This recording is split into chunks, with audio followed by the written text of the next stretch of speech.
Bollywood star hero Vicky Kaushal నటించిన movie Chhaava. మహారాష్ట్రకు చెందిన ఛత్రపతి సంభాజీ మహారాజ్ జీవిత కథ ఆధారంగా లక్ష్మణ్ ఉటేకర్ ఈ సినిమాను తెరకెక్కించారు. హిందీలో భారీ బ్లాక్ బస్టర్ గా నిలిచిన ఈ చిత్రాన్ని తెలుగులో రిలీజ్ చేస్తే ఇక్కడ కూడా అనూహ్యమైన రెస్పాన్స్ వచ్చింది. అయితే తాజాగా చావా బాక్సాఫీస్ వద్ద అరుదైన రికార్డును క్రియేట్ చేసింది.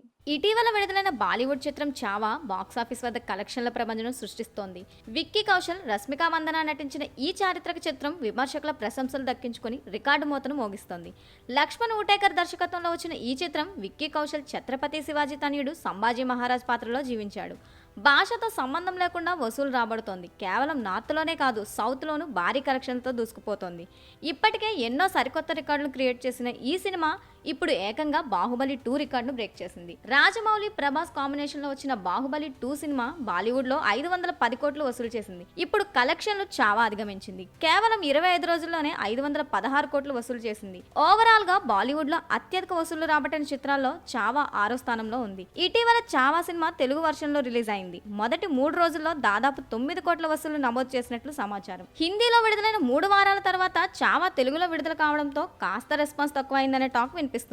ఆ విషయం పక్కన పెడితే హిందీ వర్షన్ భారీగా వసూలు రాబడుతున్న నేపథ్యంలో లాంగ్ రన్ లో మరిన్ని రికార్డులు బ్రేక్ చేసే అవకాశాలు ఉన్నాయని అంచనాలు వేస్తున్నారు. చావా సినిమా నిర్మాతలకు ఇప్పటికే రెండింతల లాభాలు వచ్చాయంటూ బాక్స్ ఆఫీస్ వర్గాల ద్వారా సమాచారం అందుతోంది. చావా ఓటీటీ స్ట్రీమింగ్ కి ఇంకా 4 వారాల సమయం ఉంది. దాంతో సినిమా అన్ని భాషల్లోనూ కలిపి ఖచ్చితంగా 100 కోట్ల నుంచి 150 కోట్ల వరకు రాబట్టే అవకాశాలు ఉన్నాయని ఇండస్ట్రీ వర్గాల వారు అభిప్రాయం వ్యక్తం చేస్తున్నారు. ఛత్రపతి శివాజీ మహారాజ్ తనయుడు సంభాజీ మహారాజ్ జీవిత చరిత్ర ఆధారంగా రూపొందిన ఈ సినిమాకు నార్త్ ఇండియాలో ప్రేక్షకులు బ్రహ్మరథం పడుతున్నారు. ఇలాంటి సినిమాలు రావాలంటూ హిందూ సంఘాల వారు సైతం సినిమాకు పబ్లిసిటీ చేస్తున్నారు. అంతేకాకుండా నార్త్ ఇండియాలో కొన్ని రాష్ట్రాల్లో సినిమాకు వినోద పన్ను మినహాయింపు ఇవ్వడం విశేషం.